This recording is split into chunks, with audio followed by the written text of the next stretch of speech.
Straight of Hormuz जहां विश्वर शक्ति कॉरिडोर कहुए सेठारे ईरान रिवोल्यूशनरी गार्ड IRGC भयंकर कांड घटाई तीनोटी बड़ जहाज उपर आक्रमण सह दुईटी को निज कब्जा को नहीं ईरान। सबुठारु आश्चर्यर कथा होउची एते बड़ घटना पर मध्य अमेरिकार व्हाइट हाउस कहूची जे यह सीज फायर बा युद्धविरतर उल्लंघन नुहे। गुरुवार दिन ईरान एलिट सामरिक बाहिनी IRGC एक बड़ धरणर ऑपरेशन करी दुईटी विदेशी जहाज को बंधक रखिछि।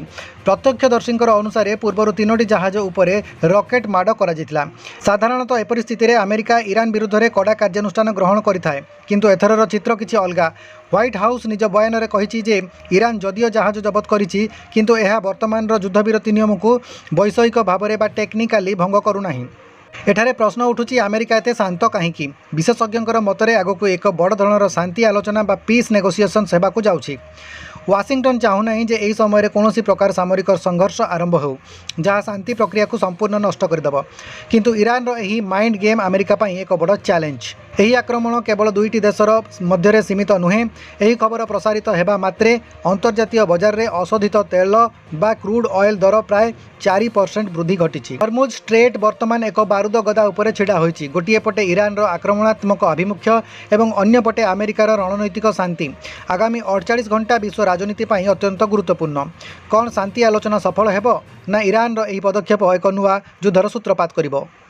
अमेरिका राष्ट्रपति डोनाल्ड ट्रंप एक विस्फोरक निर्देश देइछन्ति। से अमेरिका नौसेना को स्पष्ट भाव में कहिछन्ति जदि स्ट्रेट ऑफ हॉर्मुज रे कोनोसी ईरानी बोट माइन्स बिछाउथिबार देखा जाए तेबे ताकू देखिबा मात्रे शूट एंड किल बा गुली करी ध्वंस कर दियो। यही गोटे निर्देश विश्व तैल बजार में कंपन सृष्टि करछि। कहीं अमेरिका एते आक्रामक होछि। अमेरिका एबे यही संकट को सामना करबा पई अंटा भिड़ी। राष्ट्रपति ट्रंप शूट एंड किल निर्देश कौन साधारण चेतावनी नुहे, यह एक रूल्स ऑफ एंगेजमेंटर परिवर्तन। सूचना अनुसार अमेरिकीय नौसेना वर्तमान सेठारे एक बड़ धरणर माइन स्वीपिंग ऑपरेशंस चलाई। यार अर्थ होछि समुद्र मध्य लुचि रही बोमागुड़ी को खोजी बाहर करबा एवं से गुड़ी को निष्क्रिय करबा, किंतु ईरान छोट छोट शीघ्रगामी बोट गुड़िक यही काम में बाधा सृष्टि करुछन्ति। Iran Islamic Revolutionary Guard Corps IRGC boat गुड़िक अमेरिकीय जहाजर अति निकटतर आसी हैरान करुछन्ति। से कहते जे अमेरिका आउ केवल प्रतिरक्षा करिबो नाही बरं आक्रमण को मध्य करिबो। जदि अमेरिकार माइन स्वीपिंग काम करुवा समय कौनसी ईरानी बोट विपद सृष्टि करे तेबे ताहाकु समुद्र मध्य ही समाधि दियाजिबो। वर्तमान प्रश्न उठुछि ईरान कहीं एपरी करुछि। से कौन जानिनी जे अमेरिका सह युद्ध करबा अर्थ निजर विनाश।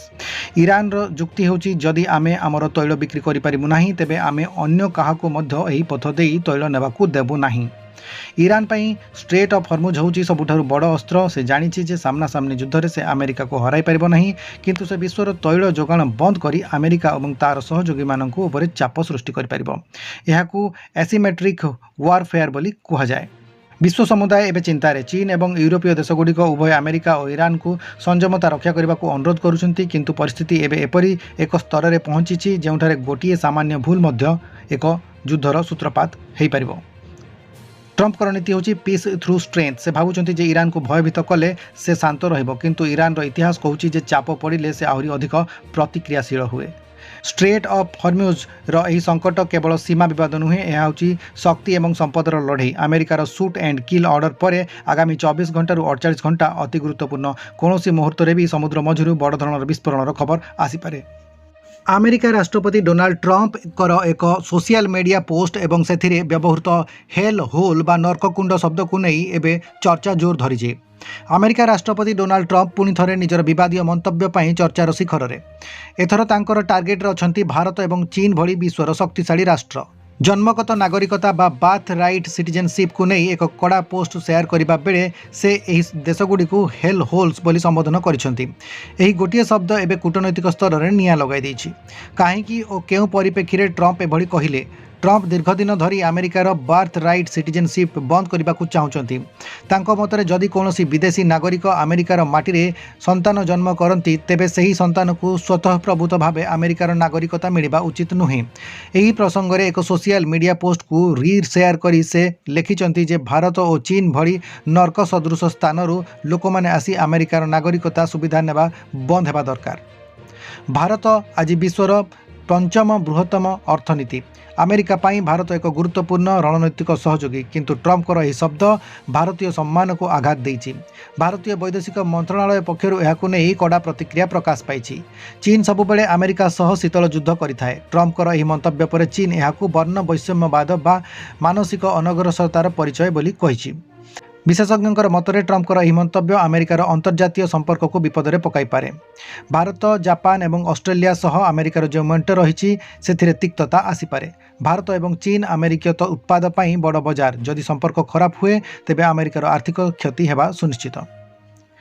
ट्रम्पकर अप्रुवाल रेटिंग बा लोकप्रियता ह्रास पाई। डेमोक्रेटिक पार्टीर नेता माने एहाकु अमानवीय एवं अशालीन बोली कहिसंती।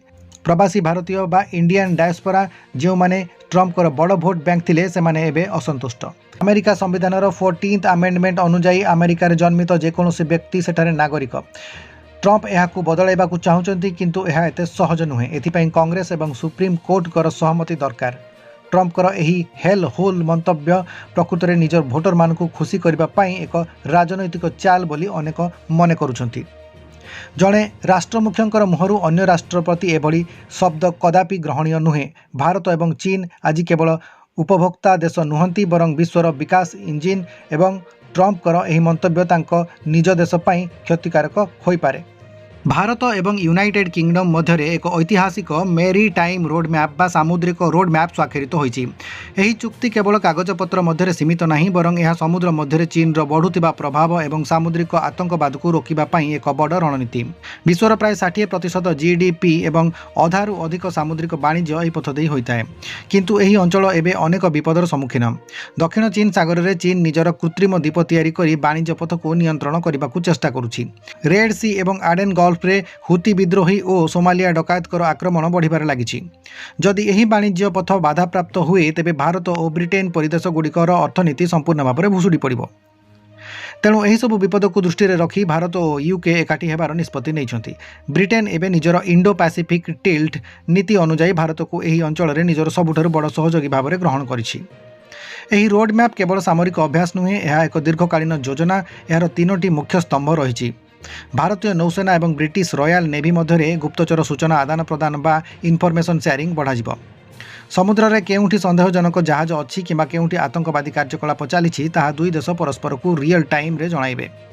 समुद्र पथरे हेउतबा अस्त्रशस्त्र और निशाद्रव्य चोराचालान को रोकिबा पाई मिलित पेट्रोलिंग कराजिबो। विशेषकर भारत महासागर में सुरक्षा बलय को अधिक मजबूत कराजिबो। भारत और यूके मध्य वाणिज्यिक जहाज गुड़ी को सुरक्षा देबा पाई मेरीटाइम कॉरिडोर्स तैयारी कराजिबो। जदि कौनसी तैल टैंकर किंबा बड़ जहाज संकट में पड़े तेबे उभय देशर नौसेना साहाय्य पाई प्रस्तुत रहिबे। यह व्यतीत टेक्नोलोजी हस्तांतर एवं नौसेना जहाज निर्माण क्षेत्र में मध्य सहयोग पाई सहमति होइछि। ब्रिटेन उन्नत इंजीनियरिंग एवं भारतर विशाल मैन्युफैक्चरिंग क्षमता एकाठी हेले यह प्रतिरक्षा क्षेत्र में एक विप्लव आनिबो। एही चुक्तिर अन्य एक दिग अछि भू राजनैतिक चाप। चीन निजर स्ट्रिंग ऑफ पर्ल्स रणनीति माध्यम भारत महासागर को घेरिबाकू चेष्टा करुछि। पाकिस्तान ग्वादर हो किंबा श्रीलंकार हम्बन टोटा बंदर चीन उपस्थिति भारत पर चिंतार विषय। ब्रिटेन सह यह रोडमैप स्वाक्षर कर भारत एक स्पष्ट संकेत देइछि जे इंडो पैसिफिक रे चीन रो एक छत्रवाद चलिबो नाही। ब्रिटेन निजर सबुठारु शक्तिशाली aircraft carrier HMS queen Elizabeth को मध्य एही अंचल रे मुतयन करबाकू योजना करुछि। विशेषज्ञर मतरे भारत, यूके, अमेरिका और ऑस्ट्रेलिया परि देशगुड़िकर समन्वय एवं चीन पर एक बड़ चैलेंज। अमेरिकार प्रतिरक्षा विभाग बा पेंटागन रु एक एपरी खबर आसी जहाँ सारा विश्व को चकित कर दी। जेतेबेले मध्यप्राच्य में ईरान सह युद्धर बादल घेरी रही, ठीक सेतिकी बेले अमेरिकार नौसेना सचिव Secretary of the Navy John Phelan निज पदर इस्तीफा देइछंती। किंतु यह केवल एक साधारण इस्तीफा नुहे, यह हेउची अमेरिकार सामरिक रणनीति चलता एक बड़ धरणर विभ्राटर संकेत। जड़े सचिव युद्ध समय कहीं अचानक भाव में पदत्याग कले। पेंटागन भितर केउ अधिकारी मतांतर होता आजिर यही खबर में चलतु जानिबा। गुरुवार दिन जॉन फेलोन अति अप्रत्याशित भाव में निजर इस्तीफा पत्र दाखल करिसेंती। विश्वसनीय सूत्ररू मिलिथिबा खबर अनुजाई गत किछि सप्ताह धरी पेंटागन वरिष्ठ प्रतिरक्षा अधिकारी तांकर संपर्क भल नथिला। विशेषकर ईरान विरुद्ध में अमेरिकीय नौसेनार भूमिका एवं रणनीति को नहीं से असंतुष्ट थिले। यही इस्तीफा अमेरिका पाई एक शक्त धक्का, कारण वर्तमान ईरान सह चलिथिबा संघर्ष में नौसेना बा नेभीर भूमिका सबुठारु गुरुत्वपूर्ण। स्ट्रेट ऑफ हॉर्मुज रे जो संकट देखा देइछि ताहाकु ଯୁଦ୍ଧକୁ ନିୟନ୍ତ୍ରଣ କରିବା ଦାୟିତ୍ୱ ଫେଲାନଙ୍କର କାନ୍ଧରେ ଥିଲା କିନ୍ତୁ ତାଙ୍କର ବିଦାୟ ଏବେ ଅନେକ ପ୍ରଶ୍ନବାଚୀ ସୃଷ୍ଟି କରିଛି। ଜନ୍ ଫେଲାନଙ୍କର ବିଦାୟ ପଛରେ ତିନୋଟି ମୁଖ୍ୟ କାରଣ ରହିଛି ବୋଲି କୁହାଯାଉଛି। ଗୋଟିଏ ହେଉଛି ଇରାନର ଜାହାଜ ଜବତ ଘଟଣା ପରେ ଫେଲାନ ଚାହୁଁଥିଲେ ଯେ ଆମେରିକୀୟ ନୌସେନା ଅଧିକ ଆକ୍ରମଣାତ୍ମକ ଭାବରେ କାର୍ଯ୍ୟ କରୁ କିନ୍ତୁ ପେଣ୍ଟାଗନର କିଛି ବରିଷ୍ଠ ଅଧିକାରୀ ଏବଂ ହ୍ୱାଇଟ୍ ହାଉସର ପରାମର୍ଶଦାତାମାନେ ଧୈର୍ଯ୍ୟ ଧରିବାକୁ କହିଥିଲେ।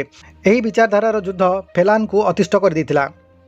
ରିପୋର୍ଟ ଅନୁସାରେ ଫେଲନଙ୍କୁ ନିଷ୍ପତ୍ତି ନେବାରେ ସମ୍ପୂର୍ଣ୍ଣ ସ୍ୱାଧୀନତା ଦିଆଯାଉନଥିଲା। ସେ ଅନୁଭବ କରୁଥିଲେ ଯେ ଯୁଦ୍ଧ ସମୟରେ ମଧ୍ୟ ପେଣ୍ଟାଗନ ଭିତରେ ରାଜନୀତି ଅଧିକ ଚାଲିଛି। ଫେଲାନ ବାରମ୍ବାର ନୌସେନା ପାଇଁ ଅଧିକ ପାଣ୍ଠି ଏବଂ ଅତ୍ୟାଧୁନିକ ଅସ୍ତ୍ରଶସ୍ତ୍ର ମାଗୁଥିଲେ କିନ୍ତୁ ଅନ୍ୟ ପ୍ରତିରକ୍ଷା ବିଭାଗ ସହ ତାଙ୍କର ସମନ୍ୱୟ ରକ୍ଷା ହୋଇପାରିଲା ନାହିଁ। ବର୍ତ୍ତମାନର ସ୍ଥିତିରେ ନୌସେନା ସଚିବଙ୍କର ଖାଲି ରହିବା ଇରାନ ପାଇଁ ଏକ ସୁଯୋଗ ସୃଷ୍ଟି କରିପାରେ। ଯେତେବେଳେ ତେହରାନ ଜାହାଜ ଉପରେ ଆକ୍ରମଣ କରୁଛି ସେତେବେଳେ ଆମେରିକା ଭିତରେ ଏପରି ନେତୃତ୍ୱ ସଙ୍କଟ ଦୁନିଆକୁ ଏକ ଦୁର୍ବଳ ସଂକେତ ଦେଉଛି। ଇରାନ ବୋଧହୁଏ ଏହି ପରିସ୍ଥିତିର ଫାଇଦା ଉଠାଇବାକୁ ଚେଷ୍ଟା କରିବ। ଯଦି ନୌସେନାର କମାଣ୍ଡ ଚେନ୍ରେ କୌଣସି ଦ୍ୱନ୍ଦ୍ୱ ରହେ ତେବେ ଯୁଦ୍ଧ କ୍ଷେତ୍ରରେ ନିଷ୍ପତ୍ତି ନେବା ବିଳମ୍ବ ହୋଇପାରେ। ଏହା କେବଳ ଆମେରିକା ପାଇଁ ନୁହେଁ ବରଂ ତାହାର ସହଯୋଗୀ ଦେଶମାନଙ୍କ ପାଇଁ ମଧ୍ୟ ବିପଜ୍ଜନକ। ଜନ୍ ଫେଲାନଙ୍କର ଇସ୍ତଫା ଏବଂ ପେଣ୍ଟାଗନର ଏହି ଅଶାନ୍ତ ସ୍ଥିତି ବିଶ୍ୱ ଅର୍ଥନୀତି ଉପରେ ସିଧାସଳଖ ପ୍ରଭାବ ପକାଉଛି। ଚ୍ୟାନେଲଟିକୁ ସବସ୍କ୍ରାଇବ୍ କରି ବେଲ୍ ବଟନକୁ ଅନ୍ କରିଦିଅନ୍ତୁ ଏବଂ ତା ସହିତ ଏହି ଭିଡ଼ିଓକୁ ଗୋଟିଏ ଲାଇକ୍ କରିଦିଅନ୍ତୁ। ଆଜି ବିଶ୍ୱର ନଜର ପଶ୍ଚିମ ଏସିଆର ଏକ ଛୋଟ କିନ୍ତୁ ଅତ୍ୟନ୍ତ ଗୁରୁତ୍ୱପୂର୍ଣ୍ଣ ଦେଶ ଲେବାନନ ଉପରେ ରହିଛି। ଗୋଟିଏ ପଟେ ଯୁଦ୍ଧର ଭୟଙ୍କର ଗର୍ଜନ ଏବଂ ଅନ୍ୟପଟେ ଶାନ୍ତି ପାଇଁ ଆଶାର ଶେଷ କିରଣ। ଲେବାନନ ପ୍ରତିନିଧି ଦଳ ଏବେ ୱାଶିଂଟନ ଅଭିମୁଖେ ଯାଉଛନ୍ତି। ସେମାନଙ୍କର ଗୋଟିଏ ମାତ୍ର ଦାବି ଆଉ ଏକ ମାସର ଶାନ୍ତି। କିନ୍ତୁ ଏହି ଦାବି ଏପରି ଏକ ସମୟରେ ଆସିଛି ଯେତେବେଳେ ଇସ୍ରାଏଲର ନିକଟତର ଆକ୍ରମଣରେ ଜଣେ ସାମ୍ବାଦିକଙ୍କର ସମେତ 5 ଜଣ ନିରୀହ ପ୍ରାଣ ହରାଇଛନ୍ତି। ଲେବାନନ ଏବଂ ଇସ୍ରାଏଲ ମଧ୍ୟରେ ଶତ୍ରୁତା ଦଶନ୍ଧି ଧରି ଚାଲି ଆସିଛି କିନ୍ତୁ ଗତ କିଛି ମାସ ହେବ ଏହା ଏକ ଚରମ ସୀମାରେ ପହଞ୍ଚିଛି। ଗତ 10 ଦିନ ଧରି ଏକ ଫ୍ରାଜାଇଲ୍ ଟ୍ରୁସ୍ ବା ଦୁର୍ବଳ ଯୁଦ୍ଧବିରତି ଲାଗୁ ହୋଇଥିଲା। ଲୋକେ ଭାବିଥିଲେ ଯେ ହୁଏତ ବନ୍ଧୁକର ଶବ୍ଦ ଏବେ ଥମିଯିବ କିନ୍ତୁ ସ୍ଥିତି ସେତିକି ସହଜ ନୁହେଁ। ଇସ୍ରାଏଲର ଅଭିଯୋଗ ଯେ ଲେବାନନରୁ ହିଜବୁଲ୍ଲା ସଂଗଠନ ଆକ୍ରମଣ ଜାରି ରଖିଛି। ଅନ୍ୟପଟେ ଲେବାନନ ସରକାର କହୁଛନ୍ତି ଯେ ଇସ୍ରାଏଲ ବାରମ୍ବାର ସୀମା ଲଙ୍ଘନ କରୁଛି। ଏହି ଛକାପଞ୍ଜା ଭିତରେ ଗତକାଲି ଆକ୍ରମଣର ନିଆଁରେ ଘିଅ ଢାଳିବା ଭଳି କାମ କରିଛି। ଯେତେବେଳେ ଜଣେ ସାମ୍ବାଦିକ ଯୁଦ୍ଧ କ୍ଷେତ୍ରରେ ପ୍ରାଣ ହରାନ୍ତି ସେତେବେଳେ କେବଳ ଜଣେ ବ୍ୟକ୍ତି ନୁହେଁ ବରଂ ସତ୍ୟର ମୃତ୍ୟୁ ହୁଏ। ଇସ୍ରାଏଲର ଏହି ଷ୍ଟ୍ରାଇକ୍ ଯୋଗୁଁ 5 ଜଣଙ୍କର ମୃତ୍ୟୁ ହୋଇଛି। ଏହି ଘଟଣା ପରେ ସାରା ବିଶ୍ୱରେ ଇସ୍ରାଏଲକୁ ସମାଲୋଚନା କରାଯାଉଛି। ଏହି କାରଣରୁ ଲେବାନନ ଅଧିକାରୀମାନେ ଅନୁଭବ କରୁଛନ୍ତି ଯେ ଯଦି ଯୁଦ୍ଧବିରତି ବଢ଼ା ନଯାଏ ତେବେ ଆଗାମୀ ସପ୍ତାହରେ ମୃତ୍ୟୁ ସଂଖ୍ୟା ହଜାରରେ ପହଞ୍ଚିପାରେ। ସେଥିପାଇଁ ସେମାନେ ତୁରନ୍ତ ୱାଶିଂଟନରେ ଆମେରିକାର ସରକାରଙ୍କ ସହ ଆଲୋଚନା କରିବାକୁ ନିଷ୍ପତ୍ତି ନେଇଛନ୍ତି। ଆପଣ ଭାବୁଥିବେ ଲେବାନନ କାହିଁକି ଆମେରିକା ପାଖକୁ ଯାଉଛି? ଇସ୍ରାଏଲ ଉପରେ ଯଦି କାହାର ପ୍ରଭାବ ଅଛି ତାହା ହେଉଛି ଆମେରିକା। ୱାଶିଂଟନ ଚାହିଁଲେ ଇସ୍ରାଏଲକୁ ଯୁଦ୍ଧବିରତି ପାଇଁ ବାଧ୍ୟ କରିପାରିବ। ଲେବାନନର ଅର୍ଥନୀତି ସମ୍ପୂର୍ଣ୍ଣ ଭୁଷୁଡ଼ି ପଡ଼ିଛି ଏବଂ ସେମାନେ ଖାଦ୍ୟ ଏବଂ ଔଷଧ ପାଇଁ ଆମେରିକାର ସାହାଯ୍ୟ ଲୋଡ଼ୁଛନ୍ତି। ଆମେରିକା ମଧ୍ୟ ଚାହୁଁନାହିଁ ଯେ ଏହି ଯୁଦ୍ଧ ଇରାନ ପର୍ଯ୍ୟନ୍ତ ବ୍ୟାପୁ କାରଣ ଏହାଦ୍ୱାରା ବିଶ୍ୱ ତେଲ ବଜାର ନଷ୍ଟ ହୋଇଯିବ। ଆସନ୍ତା ରବିବାର ହେଉଛି ଏହି 10 ଦିନିଆ ଶାନ୍ତିର ଶେଷ ଦିନ। ଯଦି ଶନିବାର ସୁଦ୍ଧା କୌଣସି ନୂଆ ଚୁକ୍ତି ସ୍ୱାକ୍ଷରିତ ନ ହୁଏ ତେବେ ରବିବାର ସକାଳୁ ପୁଣି ଥରେ ମିସାଇଲ୍ ମାଡ଼ ଆରମ୍ଭ ହୋଇଯିବ। ଲେବାନନ ଚାହୁଁଛି ଏହି ଅବଧିକୁ ଅତି କମ୍ରେ ଆଉ 30 ଦିନ ବଢ଼ାଯାଉ କିନ୍ତୁ ଇସ୍ରାଏଲ ସର୍ତ୍ତ ହେଉଛି ଆମ ଉପରୁ ରକେଟ୍ ମାଡ଼ ସମ୍ପୂର୍ଣ୍ଣ ବନ୍ଦ ହେବା ଦରକାର। ଏହି ସର୍ତ୍ତ ଏବଂ ଦାବି ମଧ୍ୟରେ ସାଧାରଣ ଜନତା ପେଶୀ ହେଉଛନ୍ତି। ଚ୍ୟାନେଲଟିକୁ ସବସ୍କ୍ରାଇବ୍ କରି ବେଲ୍ ବଟନକୁ ଅନ୍ କରିଦିଅନ୍ତୁ ଏବଂ ତା ସହିତ ଏହି ଭିଡ଼ିଓକୁ ଗୋଟିଏ ଲାଇକ୍ କରିଦିଅନ୍ତୁ। ଭାରତୀୟ ଅର୍ଥନୀତିର ମେରୁଦଣ୍ଡ ହେଉଛି କୃଷି କିନ୍ତୁ ଆଜି ଏହି ମେରୁଦଣ୍ଡ ଉପରେ ଏକ ବଡ଼ ପ୍ରହାର ହୋଇଛି। ଯେତେବେଳେ ଦୂର ମଧ୍ୟପ୍ରାଚ୍ୟରେ ବନ୍ଧୁକ ଏବଂ ମିସାଇଲ୍ ଚାଲିଛି ତାର ପ୍ରଭାବ ଆଜି ଓଡ଼ିଶାରୁ ପଞ୍ଜାବ ପର୍ଯ୍ୟନ୍ତ ପ୍ରତ୍ୟେକ ଚାଷୀଙ୍କର ଜମିରେ ଦେଖିବାକୁ ମିଳୁଛି। ଇରାନ ଯୁଦ୍ଧ ଏବଂ ହରମୁଜ ପ୍ରଣାଳୀ ବନ୍ଦ ହେବା ଯୋଗୁଁ ଭାରତରେ ସାର ସଙ୍କଟ ବା ଫର୍ଟିଲାଇଜର କ୍ରାଇସିସ୍ ଏକ ଭୟଙ୍କର ରୂପ ଧାରଣ କରୁଛି। ୟୁରିଆର ଦର ପ୍ରାୟ 2 ଗୁଣ ବଢ଼ିଯାଇଛି। ଭାରତ ନିଜର ଆବଶ୍ୟକୀୟ ୟୁରିଆ ଏବଂ ଫସ୍ଫେଟ୍ର ଏକ ବଡ଼ ଅଂଶ ଇରାନ ଏବଂ ତାର ଆଖପାଖ ଗଲ୍ଫ ଦେଶଗୁଡ଼ିକରୁ ଆମଦାନୀ କରିଥାଏ। କିନ୍ତୁ ଇରାନ ଯୁଦ୍ଧ ଯୋଗୁଁ ବିଶ୍ୱର ସବୁଠାରୁ ଗୁରୁତ୍ୱପୂର୍ଣ୍ଣ ଜଳପଥ ଷ୍ଟେଟ୍ ଅଫ୍ ହରମୁଜ ଏବେ ପ୍ରାୟତଃ ବନ୍ଦ।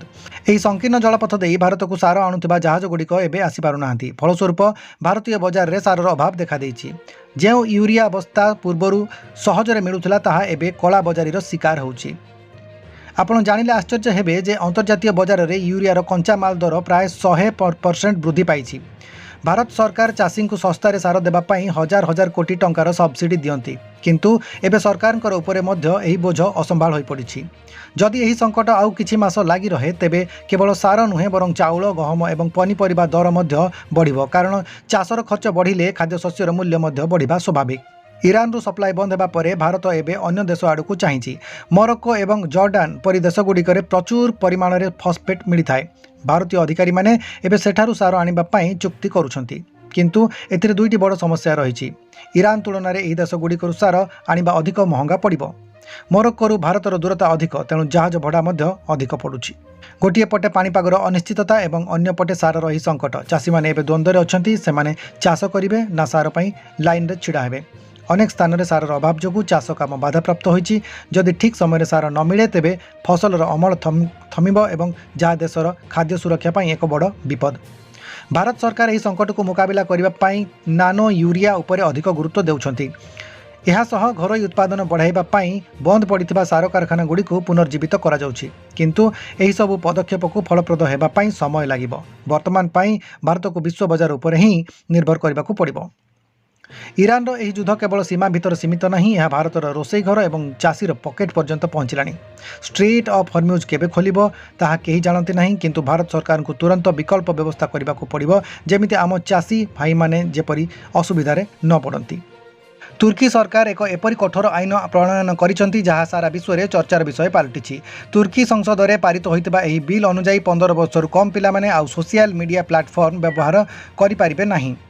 तुर्की संसद में एक ऐतिहासिक बिल पारित होइछि। एही नियम अनुसार फेसबुक, इंस्टाग्राम, टिकटक एवं एक्स ट्विटर परी प्लेटफॉर्म गुड़िक एबे 15 वर्षर कम पिलांकर अकाउंट को डिलीट करबाकू बाध्य। एही नियम भंग कले सोशल मीडिया कंपनी गुड़िक उपर कोटी कोटी टंकार जरिमाना लागिबो। अभिभावक मानक मध्य निज पिलामानकर डिजिटल गतिविधि पाई उत्तरदायी करा जायछि। सरकारଙ୍କର कहवा कथा होछि ऑनलाइन हारासमेंट, साइबर बुलिंग एवं अश्लील विषय वस्तुरु पिलामानकु बंचाइबा पाई यह एक प्रयास। तुर्की सरकारଙ୍କର पक्षरु कहा जायछि जे गत किछि वर्ष मध्यरे किशोर किशोरींकर मध्यरे मानसिक रोग एवं आत्महत्या प्रवणता वृद्धि पाउछि। एहार मुख्य कारण हेउछि सोशल मीडियार अत्यधिक व्यवहार। छोट पिला माने ऑनलाइन रे साइबर अपराधींकर सहज शिकार हेउचंती।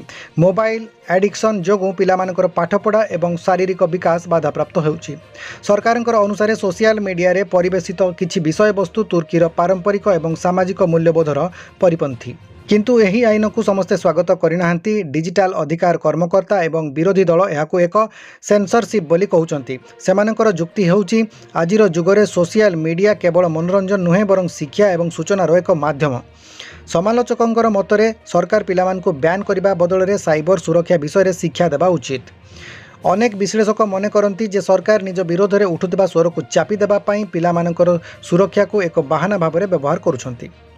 तुर्की प्रथम देश नुहे जे पिलांकर पई एही नियम आनिछि। चीन पूर्वर पिलांकर गेमिंग समय उपरे प्रतिबंधक लगाइछि। अमेरिकार फ्लोरिडा राज्य में मध्य समान धरणर आईन आनिबाकू चेष्टा करा जाउछि। फ्रांस रे मध्य स्कूल रे स्मार्टफोन व्यवहार उपरे कटकणा रहिछि, किंतु तुर्की रे एही 15 वर्षर सीमा वर्तमान सबुठारु कठोर। दीर्घ दिन अपेक्षा पर भारत सरकार ऑनलाइन गेमिंग सेक्टर पर नूतन नियमावली जारी करिसेंती। एही नियम काहींकि आसिला, ऑनलाइन गेमिंग अथॉरिटी कौन एवं आपणकर प्रिय गेम उपरे यार कौन प्रभाव पड़िबो चलंतु जानिबा। ऑनलाइन गेमिंग केवल मनोरंजन पाई नुहे, यह एबे एक विराट व्यवसाय। भारत में कोटी कोटी टंकार कारबार एही सेक्टर रे होउछि, किंतु एहा सहित अनेक समस्या मध्य जड़ित थिला। अनेक गेम मनोरंजन ना रे जुआ खेलाउथिले। छोट पिला माने निज परिवार रो लक्ष लक्ष टंका गेमिंग रे खर्च कर दउथिले। अनेक विदेशी गेमिंग आप भारतीयंकर डाटा चोरी करुथिबार मध्य अभियोग हेउथिला। पूर्वरु एथिपाई कोनोसी केंद्रीय नियमावली नथिला, किंतु राज्य निज निजर हिसाब रे गेमिंग को बैन करुथिले किंबा अनुमति दउथिले। एबे केंद्र सरकार सारा देश पई एक यूनिफॉर्म बा समान नियम आनिछंती। सरकारଙ୍କର ଏହି ନିୟମରେ ଏକ ऑनलाइन गेमिंग अथॉरिटी बा ऑनलाइन गेमिंग कर्तृपक्ष गठन करने को घोषणा करिसेंती। एहार काम कौन रहिबो? एही अथॉरिटी गेमिंग कंपनी गुड़िकर उपरे नजर रखिबो। सेमाने केउं गेम परिवेषण करूछंती एवं सेथिरे कोनोसी जुआ बा बैटिंग अछि कि नाही ताहा जांच कराजिबो। जदि कोनोसी गेम रे टंका कारबार होउची तेबे खेलाड़ींकर KYC बा परिचय पत्र जांच करिबा बाध्यतामूलक हेबो। जदि जड़े गेमर कंपनी द्वारा प्रतारित होती तेबे से सही अथॉरिटी निकट में अभियोग करें। सरकार एठारे एक गुरुत्वपूर्ण कथा कहिसंती। यह एक रेगुलेशन लाइट बा हालुका नियंत्रण व्यवस्था। यार अर्थ होची सरकार गेमिंग शिल्प को बंद करने को चाहूनाहांती, बरं एक सुरक्षित परिवेश मध्य यहाकू विकास करने को चाहूँगी। सबुठारु बड़ खुशी खबर हेउची साधारण सोशल गेम पाई। जो गेम रे टंकार कोनोसी जितिबार बा हारिबार नाही सेगुड़िक पाई कोनोसी पूर्व पंजीकरण बा प्रायर रजिस्ट्रेशन दरकार नाही। उदाहरण स्वरूप आपन जदि निज सांग मानकर सह मागणारे ऑनलाइन लूडो खेलुचंती तेबे सही गेम कंपनी को सरकार ठारू प्रतिथर अनुमति नेबाकू पड़िबो नाही। यह द्वारा छोट स्टार्टअप एवं गेम डेभलपर मानकू बहुत सुविधा हेबो। सेमाने बिना कोनोसी बाधारे नुआ नुआ गेम तैयारी करि पारिबे। भारत एवं विश्वर सबुठारु बड़ गेमिंग मार्केट होगा जाउछि। रिपोर्ट अनुसार आसंता किछि वर्ष मध्य एही सेक्टर मूल्य 50,000 कोटी टंकारु अधिक हेबो। जेतेबेले नियम स्पष्ट हो जाए सेतेबेले विदेशी कंपनी माने भारत में टंका लगाइबाकू आग्रही हुअंती। गेम डिजाइनर, एनिमेटर एवं कोडर मानकर पई भारत में लक्ष लक्ष चाकरी सृष्टि हेबो। सरकार को मध्य जीएसटी माध्यम मोटा अंकर टिकस मिलिबो। किंतु मन रखंतु रियल मनी गेमिंग जेउठी टंका लगा जाए ता उपरे नजर रखा जिवो। सेमानंकु उत्तरदायी करा जिवो जेमिति कोनोसी यूजर गरीब होई न जांतु। चैनल टी को सब्सक्राइब करी बेल बटन को ऑन कर दियंतु एवं ता सहित एई वीडियो को गोटिए लाइक कर दियंतु। भारतीय बजार में आमाजन 2800 कोटी टंकार एक बड़ निवेशर घोषणा करिछि। किंतु यह केवल एक निवेश नुहे, यह होछि ब्लिंकिट, जेप्टो एवं स्विगी, इंस्टामार्ट भली कंपनी मानकर पई एक चैलेंज। आमाजन रो एही 2800 कोटी टंका केउठारे खर्च हेबो। भारत में एबे 10 मिनिट डेलीवरी रो एक नुआ जुग आरंभ होइछि। आगरु आमे दिने किंबा 2 दिन अपेक्षा करुथिले, किंतु एबे ग्राहक अधिक धैर्यवान नुहंती। एही बजार को कहा जाए क्विक कॉमर्स। आमाजन एबे अनुभव करुछि जे जदि से भारत में रहिबाकू चाहे तेबे ताकू निजर डेलीवरी स्पीड बढ़ाइबाकू पड़िबो। एही 2800 कोटी रो बड़ अंश आमाजन नाओ किंबा सेमानकर क्षिप्र सेवा नेटवर्क को मजबूत करिबारे व्यवहार करिबो। एथिपाई कंपनी डार्क स्टोर्स बा छोटो छोटो गोदाम घर प्रति गली कंदी खोलिबाकू योजना करुछि। एही 2800 कोटी तो केवल आरंभ। आमाजन घोषणा करिछि जे 2030 मसीहा सुधा से भारतर मोट $35 बिलियन रे निवेश करिबो एवं भारत हेउछि विश्वर सबुठारु बड़ वर्धिष्णु अर्थनीति। एठारे मध्यवित्त श्रेणीर लोकंकर संख्या बढ़ुछि एवं सेमानकर क्रय शक्ति मध्य बढ़ुछि। आमाजन जानिछि जे जदि से भारतीय बजार को कब्जा करिनिए तेबे विश्व बजार रे तांकर स्थान सुरक्षित रहिबो। एही निवेश केवल सामान बिक्री करिबा पई नुहे, बरं आमाजन वेब सर्विस बा AWS एवं क्लाउड कंप्यूटिंग पाई मध्य उद्दिष्ट। केउं अंचल रे केउं सामान बिक्री हुए ताहा एआई पूर्वरु जानि पारिबो एवं सही अनुसार पाख गोदाम रे समान स्टॉक रखा जिवो। भविष्य में आमाजन भारतर किछि बड़ सहर रे ड्रोन साहाय्य डेलीवरी करने मध्य परीक्षा निरीक्षा करुछि। एही खबर सबुठारु भल दिगटी हेउछि श्रमिक सुरक्षा। अनेक समय अभियोग हुए जे 10 मिनिट डेलीवरी चक्कर डेलीवरी पिला माने निज जीवन को विपद में पकाई द्रुत गति गाड़ी चालना करुछंती।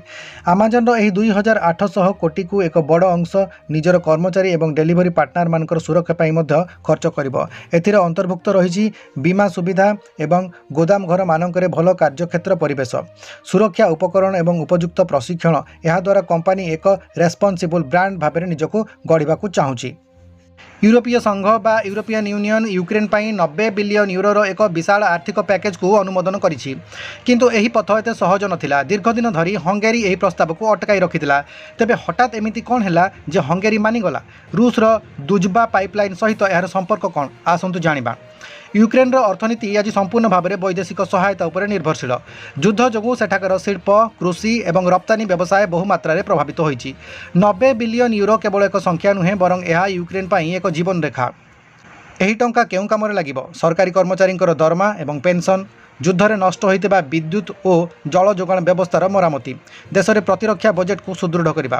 यूरोपीय संघ जानिछि जे जदि यूक्रेन आर्थिक भाव में भुशुड़ी पड़े तेबे रूस सहजरे सेठारे विजयी हेबो। यह समग्र यूरोपर सुरक्षा पाई एक विपद सृष्टि करिबो। यूरोपीय संघर जेकोसी बड़ निष्पत्ति पाई समस्त 27टी देशर सहमति जरूरी। हंगेरीर प्रधानमंत्री विक्टर ओरबान बारंबार एही सहायता राशि को विरोध करि आसुथिले।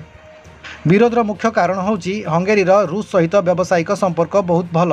सेमाने निजर शक्ति आवश्यकता पाई रूस उपर निर्भर करती। ओरबान चाहूतिले जे यूरोपियन यूनियन हंगेरी पाई बंद करी रखिथिबा अनुमोदन राशि को मुक्त करू। तेणु से यूक्रेन सहायतार एक अस्त्र भाव में व्यवहार करुथिले। एहाकू विश्व राजनीति में भेटो पावर खेल बोली कहुए। यह समग्र विवादर केन्द्रबिंदु होउछि दुजबा पाइपलाइन। यह विश्वर सबुठारु लंबा अशोधित तैल पाइपलाइन नेटवर्क मध्यरु अन्यतम। यूक्रेन निकटरे एही पाइपलाइन दे जाउतबा रूसीय तैल उपरे कटकणा लगाइबाकू चेष्टा करथिला। यह हंगेरी, स्लोवाकिया एवं चेक गणराज्य पाई बड़ समस्या सृष्टि करथिला, कारण एही देशगुड़िक समुद्र ठारू दूर थिबारु अन्य उपाय तेल पाइबा कष्टकर। हंगेरी स्पष्ट करथिला जे जदि तेल जोगाण स्वाभाविक न हुए तेबे सेमाने यूक्रेन को कौनसी सहायता देबाकू देबे नाही। एही गुरुतर स्थिति रे EU मध्यस्थता करबाकू बाध्य होइतिला। अंतर्जातीय चाप और कूटनीति आलोचना पर शेष में एक फर्मुला बाहरिला। यूक्रेन और हंगेरी मध्य चुक्ति होइछि। यूक्रेन द्रुजबा पाइपलाइन दे रूस तेल जीवाई अनुमति देला। बदल में हंगेरी 90 बिलियन यूरोर ऋण पैकेज उपरू निजर विरोध प्रत्याहार करनेला। ଏହାକୁ ୟୁରୋପୀୟ କୂଟନୀତିର ଏକ ବଡ଼ ବିଜୟ ବୋଲି କୁହାଯାଉଛି, କାରଣ ଏହାଦ୍ୱାରା ୟୁକ୍ରେନ୍କୁ ପାଣ୍ଠି ମିଳିଲା ଏବଂ ହଙ୍ଗେରୀର ଶକ୍ତି ସଙ୍କଟ ଦୂର ହେଲା। ଏହି 90 ବିଲିୟନ ୟୁରୋର ସହାୟତା କେବଳ ୟୁକ୍ରେନ୍କୁ ଯୁଦ୍ଧ ସମସ୍ୟାରେ ସାହାଯ୍ୟ କରିବ ନାହିଁ, ବରଂ ଏହା ରୁଷକୁ ଏକ ସ୍ପଷ୍ଟ ବାର୍ତ୍ତା ଦେଉଛି ଯେ ୟୁରୋପ ଏବେ ମଧ୍ୟ ଏକଜୁଟ ଅଛି। ଯଦିଓ ଆଭ୍ୟନ୍ତରୀଣ ମତଭେଦ ରହିଛି, କିନ୍ତୁ ବଡ଼ ନିଷ୍ପତ୍ତି ନେବା ବେଳେ ସେମାନେ ପଛକୁ ହଟୁନାହାନ୍ତି। ତେବେ ପ୍ରଶ୍ନ ଉଠୁଛି, କେତେ ଦିନ ପର୍ଯ୍ୟନ୍ତ ଏହିପରି ସହାୟତା ଜାରି ରହିବ? ଯୁଦ୍ଧ ଯଦି ଆହୁରି ଲମ୍ବା ଚାଲେ, ତେବେ ୟୁରୋପର ସାଧାରଣ ଜନତା ଏହି ଆର୍ଥିକ ବୋଝକୁ ସହିବେ ତ? ଏହା ଏକ ଏମିତି ପ୍ରଶ୍ନ ଯାହାର ଉତ୍ତର ସମୟ ହିଁ କହିବ। ଚ୍ୟାନେଲଟିକୁ ସବସ୍କ୍ରାଇବ୍ କରି ବେଲ୍ ବଟନକୁ ଅନ୍ କରିଦିଅନ୍ତୁ ଏବଂ ତା ସହିତ ଏହି ଭିଡ଼ିଓକୁ ଗୋଟିଏ ଲାଇକ୍ କରିଦିଅନ୍ତୁ। ଆମେରିକା ଟ୍ରେଜେରୀ ସଚିବ ସ୍କଟ୍ ବେସେଣ୍ଟ ଏକ ବଡ଼ ଘୋଷଣା କରିଛନ୍ତି। ରୁଷ ଏବଂ ଇରାନରୁ ସମୁଦ୍ର ପଥରେ ଆସୁଥିବା ତୈଳ ଉପରେ ଲାଗିଥିବା କଟକଣାକୁ ଆଉ 30 ଦିନ ପାଇଁ କୋହଳ କରାଯାଇଛି। ଏହି ନିଷ୍ପତ୍ତି ଏମିତି ଏକ ସମୟରେ ଆସିଛି ଯେତେବେଳେ ଷ୍ଟ୍ରେଟ୍ ଅଫ୍ ହର୍ମ୍ୟୁଜ୍ ବନ୍ଦ ହେବା ଯୋଗୁଁ ସାରା ବିଶ୍ୱରେ ତେଲ ସଙ୍କଟ ଦେଖାଦେଇଛି। କିନ୍ତୁ ଆମେରିକା ହଠାତ୍ ନିଜର ଶତ୍ରୁ ଦେଶଙ୍କୁ ଏଭଳି ଆଶ୍ୱସ୍ତି କାହିଁକି ଦେଲା? ଆମେରିକାର ନୂଆ ଟ୍ରେଜେରୀ ସଚିବ ସ୍କଟ୍ ବେସେଣ୍ଟ ଜଣେ ଅଭିଜ୍ଞ ଅର୍ଥନୀତିଜ୍ଞ। ସେ ଜାଣନ୍ତି ଯେ ଯଦି ତେଲ ଦର ବଢ଼େ, ତେବେ ଆମେରିକା ସମେତ ସାରା ବିଶ୍ୱରେ ମୁଦ୍ରାସ୍ଫୀତି ବା ମହଙ୍ଗା ମାଡ଼ ବଢ଼ିଯିବ। ଷ୍ଟ୍ରେଟ୍ ଅଫ୍ ହର୍ମ୍ୟୁଜ୍ ବନ୍ଦ ଥିବାରୁ ବିକଳ୍ପ ଭାବରେ ରୁଷୀୟ ତେଲକୁ ବଜାରକୁ ଆସିବାକୁ ଦେବା ଜରୁରୀ। ଭାରତ ସମେତ ପ୍ରାୟ 10ଟି ଏମିତି ଦେଶ ଅଛନ୍ତି ଯେଉଁମାନେ ନିଜର ଶକ୍ତି ଆବଶ୍ୟକତା ପାଇଁ ସାମୁଦ୍ରିକ ତୈଳ ଉପରେ ନିର୍ଭରଶୀଳ। ସେମାନେ ଆମେରିକାକୁ ଅନୁରୋଧ କରିଥିଲେ ଯେ ଯଦି କଟକଣା କୋହଳ ନ ହୁଏ, ତେବେ ସେମାନଙ୍କର ଦେଶରେ ଅନ୍ଧକାର ଛାଇଯିବ। 30 ଦିନର ଏହି ସମୟସୀମା ଦେଶଗୁଡ଼ିକୁ ନିଜର ଷ୍ଟକ୍ ସଂଗ୍ରହ କରିବାକୁ ସୁଯୋଗ ଦେବ। ଏହି ନିଷ୍ପତ୍ତି ରୁଷ ଏବଂ ଇରାନ ପାଇଁ ଏକ ବଡ଼ ସୁଯୋଗ। ଯଦିଓ ଆମେରିକା ସେମାନଙ୍କୁ ସମର୍ଥନ କରେ ନାହିଁ, କିନ୍ତୁ ବିଶ୍ୱର ସ୍ୱାର୍ଥ ପାଇଁ ସେମାନଙ୍କୁ ତେଲ ବିକ୍ରି କରିବାକୁ ଅନୁମତି ଦେଇଛି। ଏହି 30 ଦିନ ମଧ୍ୟରେ ଏହି ଦେଶଗୁଡ଼ିକ ବିପୁଳ ପରିମାଣର ଅର୍ଥ ରୋଜଗାର କରିପାରିବେ, ଯାହା ସେମାନଙ୍କର ଅର୍ଥନୀତିକୁ ସାମୟିକ ଆଶ୍ୱସ୍ତି ଦେବ।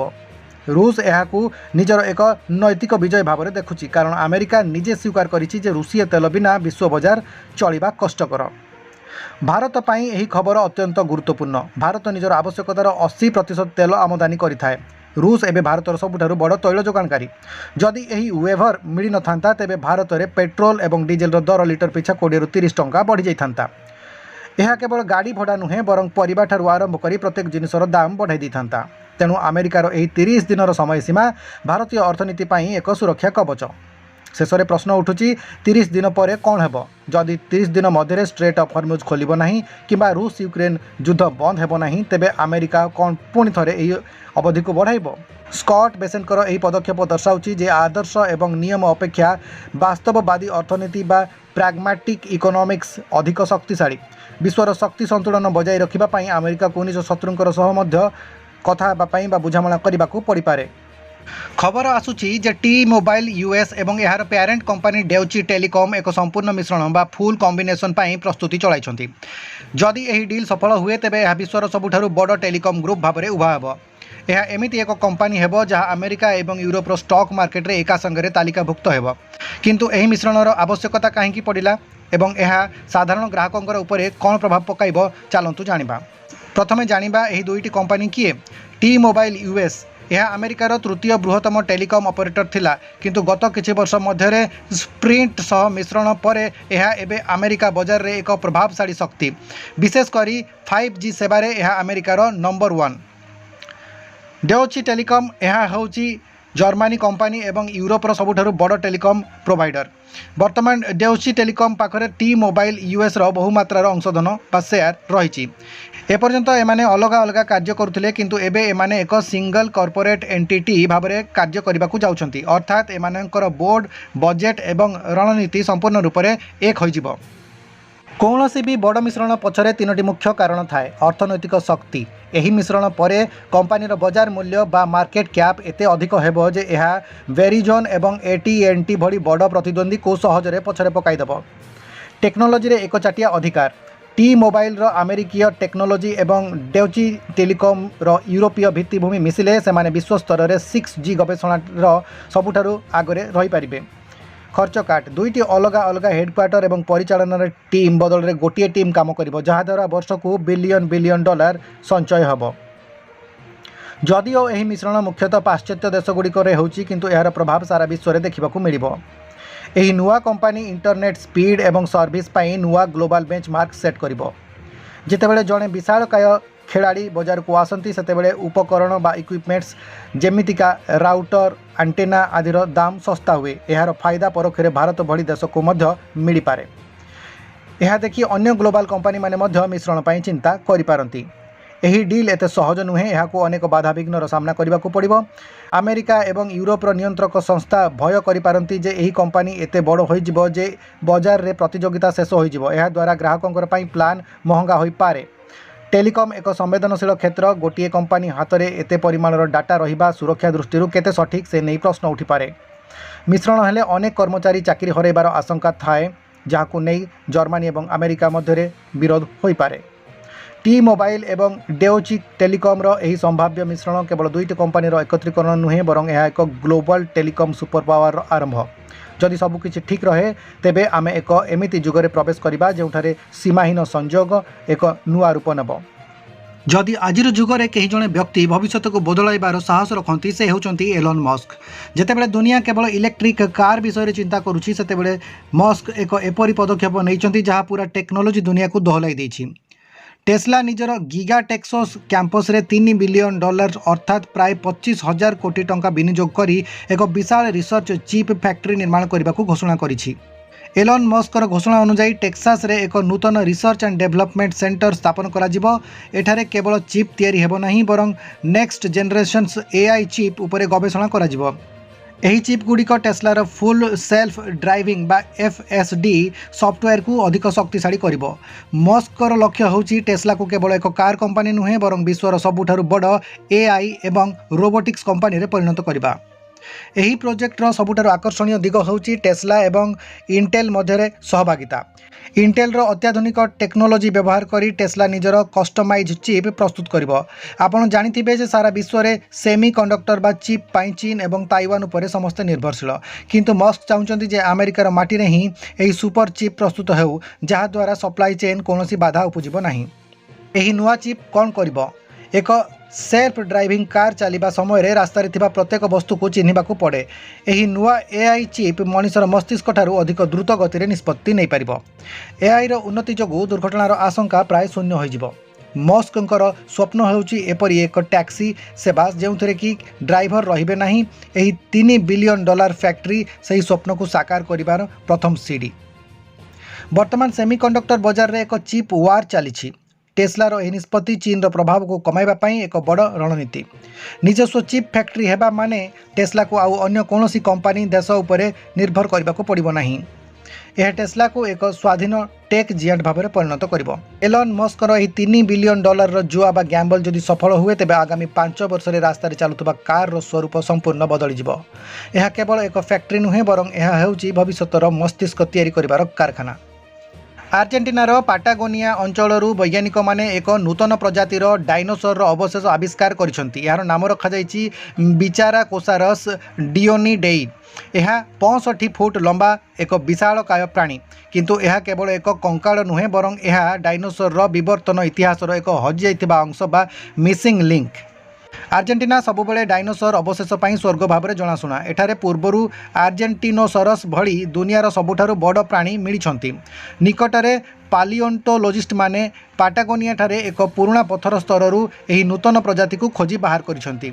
यार कंकालर प्राय 60% अंश अक्षुण्ण अच्छी, जहाँ वैज्ञानिक मानकर पई एक बड़ सफलता। यार बेक एवं पछभागर हाड़गुड़िकरू जना पड़ुछि जे यह सोरोपॉड परिवारर। एही खनन कार्य पई प्राय 3 वर्ष समय लागितिला, कारण हाड़गुड़िक अत्यंत ओजनदार एवं संवेदनशील थिला। यही डायनोसर रूप किपरि थिला आसंतु जानिबा। यार शरीरर विशेषत्व उपरे एक नजर पकेबा। यार लंब 65 फुट प्राय 20 मीटर एवं यार ओजन प्राय 30 रु 40 टन बोली अनुमान करा जाउछि। सोरोपॉड श्रेणीर होइतिबारु यार बेक अत्यंत लंबा थिला, जहाँ साहाय्य यह उच्च गछर पत्र सहजरे खाई पारुथिला।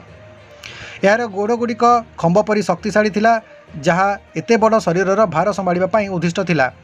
वैज्ञानिक माने कहउचंती जे एही डायनोसर हाड़े किछि अद्भुत कोठरी बा एयर सैक्स थिला। यार अर्थ होउछि यार शरीर ओजनिया हेले मध्य हाड़गुड़िक भितरु हालुका थिला, जेमिति आजिकालीर पक्षी मानकर क्षेत्र में देखा जाए। सोरोपॉड डायनोसर मानकर मध्यरु दुईटी मुख्य श्रेणी रही। गोटे होउछि डिप्लोडोकोइड्स जो मानकर लांज चाबुक परी लंबा थिला, एवं अन्यटी होउछि मैक्रोनारियंस जो मानकर बेक बहुत उच्च थिला। बहु वर्ष धरी वैज्ञानिक माने खोजुतिले जे एही दुई श्रेणीर मध्यरे संपर्क सृष्टि करुवा प्राणी किए।